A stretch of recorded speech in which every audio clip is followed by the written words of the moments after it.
हाँ जी हाँ जी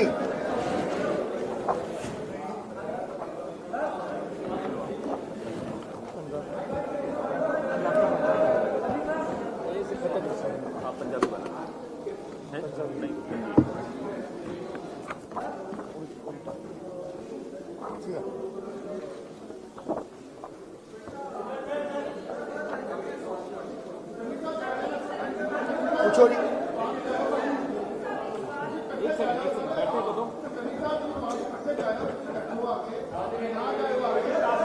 सवालों के जवाब दे देंगे। मैं देंगा ना, मैं जवाब दे देना। मैं देंगा जवाब, मैं देंगा।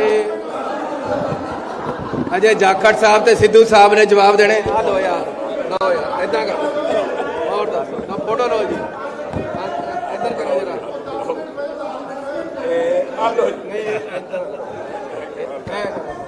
लो जी फोटो, और कोई कसर तो नहीं रहेगी। ये पूरा पंजाब है। ये देखो, ये जफ्फी देख लो, बोलो।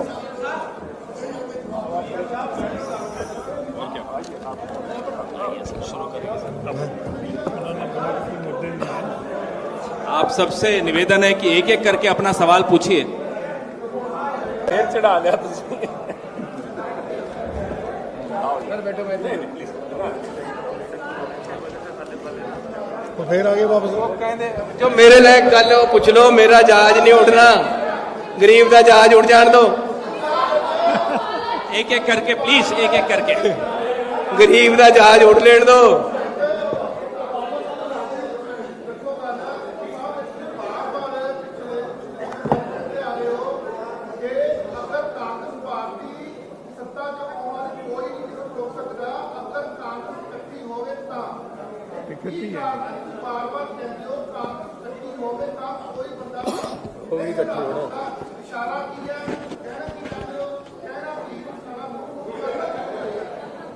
ना कुछ कहना चाहता सी, ਤੁਹਾਨੂੰ दिखाता इकट्ठे मतलब गल खत्म हो गई ना, दिखाता और उसकी बांस ते चढ़ गई है, खत्म हो गई गल। अगे चलो। हुण तां गल हो गई कि जिथे चलूंगा चलूंगी नाल तेरे टिकटां दो ले ली। प्लीज जान दो। बोलो।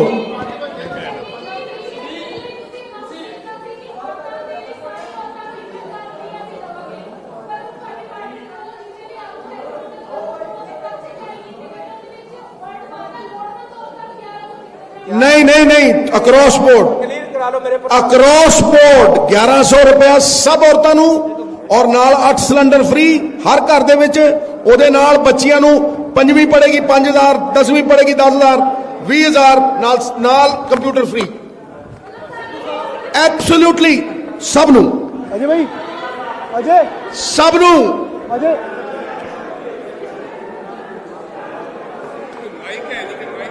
भाई हांडी करी। आपको एक माइक दे देते हैं, एक एक करके पूछिए। कर लो, माइक दे दो सर। ये माइक ले लो जी। पता ही लगता, जल्दी आ जाओ। ਹੈਲੋ जी ਸਿੱਧੂ ਸਾਹਿਬ, ਤੁਸੀਂ ਪਾਰਟੀ ਦੇ ਪੰਜਾਬ ਦੇ ਸੁਪਰੀਮੋ ਆ। ਮੁੱਖ ਮੰਤਰੀ ਨੇ ਵੀ ਮੰਗ ਕੀਤੀ ਆ ਵੀ ਪ੍ਰਧਾਨ ਮੰਤਰੀ ਨੂੰ ਜਿਹੜਾ ਦੋਸ਼ ਲੱਗੇ ਨੇ ਕੇਜਰੀਵਾਲ ਤੇ ਆਮ ਆਦਮੀ ਪਾਰਟੀ ਦੇ, ਵੀ ਉਹਦੀ ਜਾਂਚ ਹੋਣੀ ਚਾਹੀਦੀ ਆ। ਤੇ ਔਰ ਜਾਖੜ ਸਾਹਿਬ ਨੇ ਵੀ ਕਿਹਾ ਵੀ ਦੇਸ਼ ਧਰੋਹੀ ਦਾ ਪਰਚਾ ਹੋਣਾ ਚਾਹੀਦਾ। ਬਹੁਤ ਗੰਭੀਰ ਦੋਸ਼ ਨੇ ਜੀ।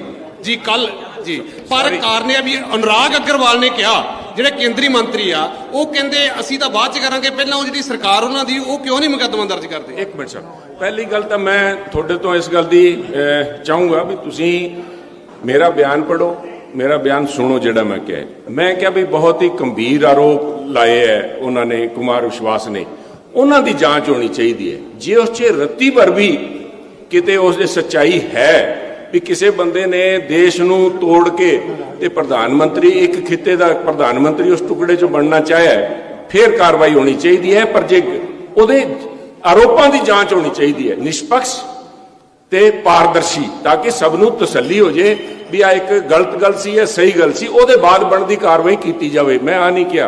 दूजी गल जिहड़ी मैं कही है उस संदर्भ च इन्हां दा आपस च कंजैक्चर जिहड़ा है ਇਹਨੂੰ ਜਿਸ ਪਿਛੋਕੜ ਚ ਨਾਲ ਕਿਹਾ ਗਿਆ, ਇੱਕ ਪਹਿਲੇ ਦਿਨ ਬਿਆਨ ਲੱਗਦਾ ਹੈ ਕੇਜਰੀਵਾਲ ਸਾਹਿਬ ਦਾ, ਜਿਸ 'ਚ ਉਹ ਕਹਿੰਦੇ ਆ ਵੀ ਪੰਜਾਬ ਦਾ ਹਿੰਦੂ ਸਹਿਮਿਆ ਹੋਇਆ ਹੈ।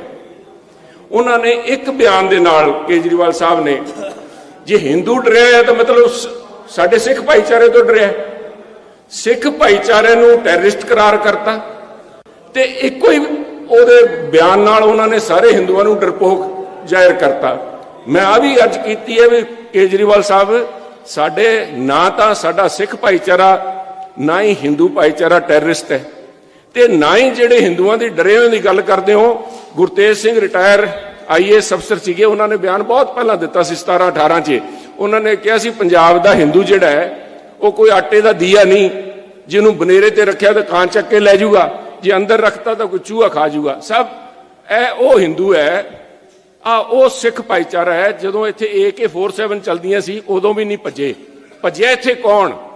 ਲੀਡਰਾਂ ਦੇ ਮੁੰਡੇ ਭੱਜੇ, ਜਿਨ੍ਹਾਂ ਨੂੰ ਬਾਦਲ ਸਾਹਿਬ ਨੇ ਪਰਿਵਾਰ ਲਾਣੇ ਨੂੰ ਉੱਥੇ ਭੇਜਤਾ ਅਮਰੀਕਾ ਪੜ੍ਹਨ ਵਾਸਤੇ। ਜਿਹੜੇ ਦੂਜੇ ਸਾਰੇ ਪੰਜਾਬੀ ਇੱਥੇ ਡਟੇ ਰਹੇ, ਨਾ ISI ਤੋਂ ਡਰੇ, ਨਾ AK-47 ਤੋਂ ਡਰੇ। ਸਾਨੂੰ ਬਚਾਓ, ਸਾਨੂੰ ਡਰ ਲੱਗਦਾ ਹੈ ਇਹ ਜੇ ਦੋ ਜ਼ਬਾਨੇ ਜਿਹੜੇ ਲੋਕ ਹੈ, ਜਿਨ੍ਹਾਂ ਨੂੰ ਸਿਰਫ ਤਾਕਤ ਵਾਸਤੇ ਪੰਜਾਬ ਨੂੰ ਮਾਰਨ ਨੂੰ ਤਿਆਰ ਹੈ, ਪੰਜਾਬ ਨੂੰ ਤੋੜਨ ਨੂੰ ਤਿਆਰ ਹੈ, ਸਾਨੂੰ ਉਹਨਾਂ ਤੋਂ ਡਰ ਲੱਗਦਾ, ਅਸੀਂ ਉਹਨਾਂ ਤੋਂ ਸਹਿਮੇ ਬੈਠੇ ਹਾਂ। ਜੀ ਸਿੱਧੂ ਸਾਹਿਬ, ਜਿਹੜਾ ਅਨੁਸ਼ਾਸਨਾਤਮਕ ਕਾਰਵਾਈ ਦੇ ਤਹਿਤ ਤੁਸੀਂ ਕਈ ਕਾਂਗਰਸੀਆਂ ਨੂੰ ਕੱਢਿਆ ਹੈ, ਐਜ਼ ਏ ਪ੍ਰੈਜ਼ੀਡੈਂਟ ਤੁਸੀਂ ਪਾਰਟੀ ਨੇ ਕਾਰਵਾਈ ਕੀਤੀ ਹੈ, ਇਹਦੇ ਵਿੱਚ ਪਿਕ ਐਂਡ ਚੂਜ਼ ਕਿਉਂ ਹੈ?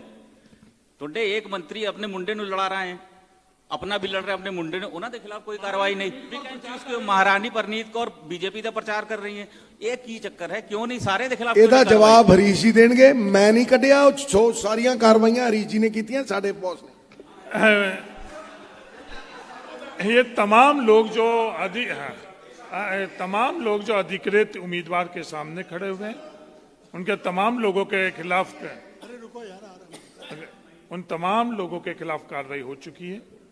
और जो कांग्रेस के अधिकृत उम्मीदवार के खिलाफ प्रचार कर रहे हैं, उन तमाम कांग्रेस के पदाधिकारी जो भी, उनके खिलाफ भी कार्रवाई हो चुकी। कोई भी बड़ा नहीं, कोई भी छोटा नहीं, किसी भी पृष्ठभूमि का वो है, उसके खिलाफ कार्रवाई हो चुकी। ये पहले भी मैं कह चुका हूं, आज मैं इस बात को दोहरा रहा हूं। सर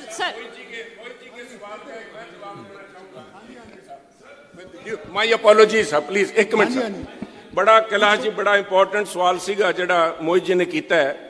ਇਹਨਾਂ ਨੇ ਇੱਕ ਹਿੱਸਾ ਤਾਂ ਸੀਗਾ ਵੀ ਤੁਸੀਂ ਸਾਰਿਆਂ ਤੇ ਕਾਰਵਾਈ ਨਹੀਂ ਕਰ ਰਹੇ, ਦੂਜਾ ਹਿੱਸਾ ਇਹਨਾਂ ਦਾ ਸੀਗਾ ਵੀ ਮਹਾਰਾਣੀ ਪ੍ਰਨੀਤ ਕੌਰ ਕੈਪਟਨ ਸਾਹਿਬ ਦੇ ਉਹਨਾਂ ਦੇ ਕਰ ਰਹੇ। ਮਹਾਰਾਣੀ ਸਾਹਿਬ ਦਾ ਬਿਆਨ ਆਇਆ ਸੀ ਵੀ ਮੈਂ ਪਰਿਵਾਰ ਵਾਸਤੇ ਆਪਣੇ ਪਰਿਵਾਰ ਵਾਸਤੇ ਵੋਟਾਂ ਮੰਗ ਰਿਹਾ। ਤੁਸੀਂ ਉਹਨਾਂ ਨੂੰ ਤੇ ਕਿੰਤੂ ਪਰੰਤੂ ਕਰ ਰਹੇ ਹੋ।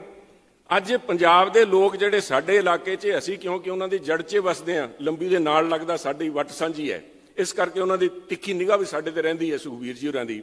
ਪਰ ਇੱਕ ਸਵਾਲ ਪੰਜਾਬ ਦੇ ਲੋਕ ਪੁੱਛਦੇ ਹੈ ਵੀ ਬਾਦਲ ਸਾਹਿਬ ਜੀ ਨੂੰ, ਵੱਡੇ ਬਾਦਲ ਸਾਹਿਬ ਨੂੰ ਭੀਸ਼ਮ ਪਿਤਾਮਹ ਵਾਲਾ ਅੰਤ ਕਿਉਂ ਦੇ ਰਹੇ ਹੋ ਤੁਸੀਂ? ਭੀਸ਼ਮ ਪਿਤਾਮਹ ਨੂੰ ਉਹਨਾਂ ਤੀਰਾਂ ਦੇ ਉੱਤੇ ਰੱਖ ਕੇ ਉਹਨਾਂ ਨੇ ਲਏ ਸੀਗੇ। ਇੱਕ 96 ਸਾਲ ਦੇ ਸਾਡੇ ਬਜ਼ੁਰਗ ਹੈ। ਦੇਖੋ, ਮੈਂ ਹਮੇਸ਼ਾ ਕਹਿੰਦਾ ਰਿਹਾ, ਮੇਰਾ ਉਹਨਾਂ ਪ੍ਰਤੀ ਬਹੁਤ ਰਿਗਾਰਡ ਹੈ। ਸਾਡੇ ਰਾਜਨੀਤਿਕ ਵਿਰੋਧ ਹੈਗੇ, ਪਰ ਇੱਕ 96 ਸਾਲ ਦੇ ਵਿਅਕਤੀ ਨੂੰ ਉਹਨਾਂ ਦੇ ਬਿਆਨ ਆਏ ਖੁਦ ਬਾਦਲ ਸਾਹਿਬ ਦੇ ਵੀ ਮੈਂ ਨਹੀਂ ਸੀ ਲੜਨਾ ਚਾਹੁੰਦਾ, ਮੈਨੂੰ ਮਾਂ ਪਾਰਟੀ ਦਾ ਹੁਕਮ ਹੋਇਆ। ਹੁਣ ਮਾਂ ਪਾਰਟੀ ਕੌਣ ਹੈ? ਸੁਖਬੀਰ ਸਿੰਘ ਬਾਦਲ ਹੈ। ਉਹਨਾਂ ਨੇ ਕਿਹਾ ਕਿਉਂਕਿ ਅੱਜ ਇੰਨੀ ਡੈਸਪਰੇਟ ਪੋਜੀਸ਼ਨ ਹੈ ਅਕਾਲੀਆਂ ਦੀ ਵੀ ਇੱਕ ਸੀਟ ਵਾਸਤੇ ਲੜੀ ਜਾਂਦੇ ਆ ਵੀ ਇੱਕ ਸੀਟ ਕੱਢ ਲਈਏ। ਤੁਸੀਂ ਬਜ਼ੁਰਗਾਂ ਦੀ ਸਿਹਤ ਦਾ ਧਿਆਨ ਨਾ ਕਰਕੇ ਉਹਨਾਂ ਨੂੰ ਅੱਜ ਉਤਾਰਤਾ, ਸੜਕਾਂ ਤੇ ਰੁਲਦੇ ਫਿਰਦੇ ਹੈ। ਅੱਜ ਦੇ ਦਿਨ ਉਹਨਾਂ ਦਾ ਆਰਾਮ ਕਰਨ ਦਾ ਸਮਾਂ ਹੈ ਜਾਂ ਵੋਟਾਂ ਮੰਗਣ ਦਾ ਸਮਾਂ ਹੈ? ਆਹ ਸਵਾਲ ਪੁੱਛਣਾ ਚਾਹੀਦਾ ਸਾਨੂੰ। ਲੋਕ ਪੁੱਛਦੇ ਹੈ ਵੀ ਤੁਹਾਡੇ ਤਾਂ ਬਾਦਲ ਸਾਹਿਬ ਕਨੀ ਬੜਾ ਰਿਗਾਰਡ ਹੈ। ਮੈਂ ਕਿਹਾ ਮੈਂ ਕਿਹਨੂੰ ਜਾ ਕੇ ਕਹਾਂ? ਬਾਦਲ ਸਾਹਿਬ ਨੂੰ ਤਾਂ ਆਪ ਫਾਇਰ ਟੰਗ ਰੱਖਿਆ, ਅਸੀਂ ਰਿਗਾਰਡ ਕਿਹਨੂੰ ਜਾ ਕੇ ਦਿਖਾਈਏ? ਇਹ ਸਵਾਲ ਪੰਜਾਬ ਦੇ ਲੋਕਾਂ ਨੂੰ ਇਹਦੇ ਤੇ ਗੱਲ ਕਰਨੀ ਚਾਹੀਦੀ। ਭੀਸ਼ਮ ਪਿਤਾਮਹ ਮੈਨੂੰ ਯਾਦ ਹੈ, ਮੈਂ ਕਿਸੇ ਲੀਡਰ ਨੂੰ ਕਹਿਤਾ ਸੀ ਵੀ ਆਪ ਭੀਸ਼ਮ ਪਿਤਾਮਹ ਹੋ, ਉਹ ਕਹਿੰਦਾ ਮੈਨੂੰ ਭੀਸ਼ਮ ਪਿਤਾਮਹ ਨਾ ਆਖੀ। ਮੈਂ ਕਿਹਾ ਮੈਂ ਆਊਟ ਆਫ ਰਿਸਪੈਕਟ ਕਹਿ ਰਿਹਾ। ਕਹਿੰਦਾ ਰਿਸਪੈਕਟ ਤਾਂ ਮੈਂ ਤੇਰੀ ਸਮਝਦਾ, ਪਰ ਜਦੋਂ ਮੈਂ ਭੀਸ਼ਮ ਪਿਤਾ ਨੂੰ ਤੀਰਾਂ ਦੇ ਉੱਤੇ ਆਖਰੀ ਸਾਹ ਲੈਣੀ ਪਈ ਸੀ, ਉਹ ਹਾਲ ਸੁਖਬੀਰ ਬਾਦਲ ਨੇ ਬਾਦਲ ਸਾਹਿਬ ਦਾ ਕਰ ਰੱਖਿਆ। ਮੇਰੀ ਲੋਕਾਂ ਨੂੰ ਅਪੀਲ ਹੈ ਵੀ ਇਹ ਜੇ ਲੋਕ ਜਿਹੜੇ ਆਪਣੇ ਪਰਿਵਾਰ ਨੂੰ ਸੂਲੀ ਤੇ ਟੰਗਣ ਨੂੰ ਤਿਆਰ ਹੈ, ਇਹਨਾਂ ਤੋਂ ਬਚੋ ਸਾਹਿਬ, ਇਹਨਾਂ ਤੋਂ ਬਚੋ। ਕਿਉਂਕਿ ਅਸੀਂ ਉਸ ਗੁਰੂ ਮਹਾਰਾਜ ਦੇ ਵਾਰਸ ਹੈ ਜਿਨ੍ਹਾਂ ਨੇ ਕਹਿੰਦਾ ਸਰਬੰਸ ਦਾਨੀਆਂ ਵੇ ਤੇਰਾ ਕੌਣ ਦੇਊਗਾ ਦੇਣਾ। ਇੱਥੇ ਉਹਨਾਂ ਨੇ ਕੁਰਸੀ ਵਾਸਤੇ ਤਾਂ ਨਹੀਂ ਬੰਸ ਆਪਣਾ ਦਾਨ ਕੀਤਾ ਸੀਗਾ, ਉਹਨਾਂ ਨੇ ਲੋਕਾਂ ਵਾਸਤੇ, ਪੰਥ ਵਾਸਤੇ, ਦੇਸ਼ ਵਾਸਤੇ ਕੀਤਾ ਸੀਗਾ, ਉਹਨਾਂ ਲੋਕਾਂ ਤੋਂ ਬਚੋ ਜਿਹੜੇ ਐਡੀ ਮਾੜੀ ਸੋਚ ਦੇ ਲੀਡਰ ਆਏ ਹੈ। ਸੌਰੀ। ਸਰ, ਮਹਾਰਾਣੀ ਪਰਨੀਤ ਕੌਰ ਜੀ ਭਾਜਪਾ ਦਾ ਪ੍ਰਚਾਰ ਕਰੀਏ, ਪਾਰਟੀ ਵੱਲੋਂ ਜਾਇਜ਼ ਹੈ? ਬੀਬੀ ਜੀ, ਅੱਜ ਦਾ ਮੁੱਦਾ ਮੈਨੀਫੈਸਟੋ ਹੈ। ਪੰਜਾਬ ਦੇ ਲੋਕਾਂ ਦੀ ਜ਼ਿੰਦਗੀ ਕਿੱਦਾਂ ਬਦਲਣੀ ਹੈ, ਪੰਜਾਬ ਦੇ ਲਈ ਕਿਹੜਾ ਰੋਡ ਮੈਪ ਹੈ, ਇਹ ਕਿੱਧਰ ਜਾਈ ਜਾਂਦੇ ਹੋ ਯਾਰ? ਨਾ 3 'ਚ ਨੇ, ਨਾ 13 'ਚ ਨੇ, ਹੋ ਨਾ ਟੋਕਰੇ ਵਾਲੇ ਬੇਰਾਂ 'ਚ ਨੇ, ਕੀ ਬੋਲੀ ਜਾਂਦੇ ਹੋ? ਤੁਸੀਂ ਪੰਜਾਬ ਸੈਂਟਰਿਕ ਗੱਲ करो यार। कर ले, बोलिए, पूछिए साहब। यहाँ ठीक आए हो आप, टिकाने आए हो। हाँ।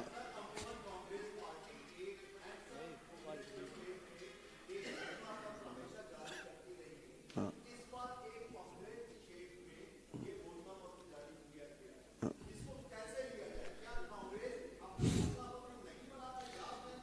मुझे ये बताइए आप कि वो 1000 पेज की बुकलेट कौन पढ़ता है?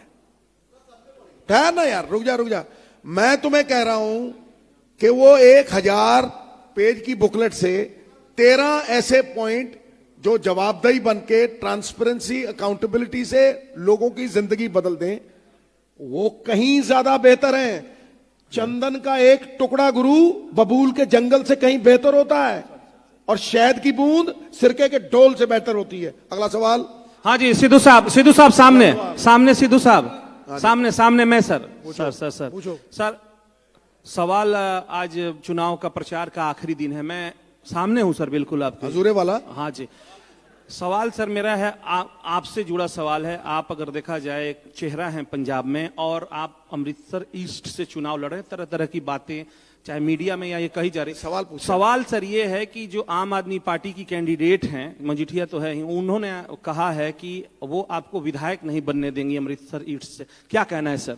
अरे यार, मुझे तो सारे ही कहते नहीं बनने देंगे। इसका मतलब सबकी टाएं टाएं फिर सिद्धू से होती है। इसका मतलब सिद्धू अगर आ गया तो बदलाव होगा। और ये जितने भी हैं चोर मौसेरे भाई, ये सब इकट्ठे होकर उस सिस्टम को प्रोटेक्ट करना चाहते हैं जिसे सिद्धू बदलना चाहता है। और ये बात पक्की है और ये तय हो गई, ये राहुल गांधी जी ने तय कर दी कि इस 13 पॉइंट एजेंडे में सबसे पहला माफिया को पॉलिटिकली मारना है, और उसे मारे बिना ये 12 पूरे नहीं होंगे, क्योंकि सरकार चलने वाली नहीं। इसलिए बोल रहा हूं कि we are on the brink of financial bankruptcy. सरकार में पैसे लाने हैं। पंजाब मॉडल ये नहीं कहता खजाना खाली है, वो कहता है खजाना ऐसे भरना है, सेंटर की स्कीम्स में ऐसे लेके जाना है और डबल करना है। 70-80 हजार करोड़ से पंजाब को एक कल्याणकारी स्टेट बनाना है।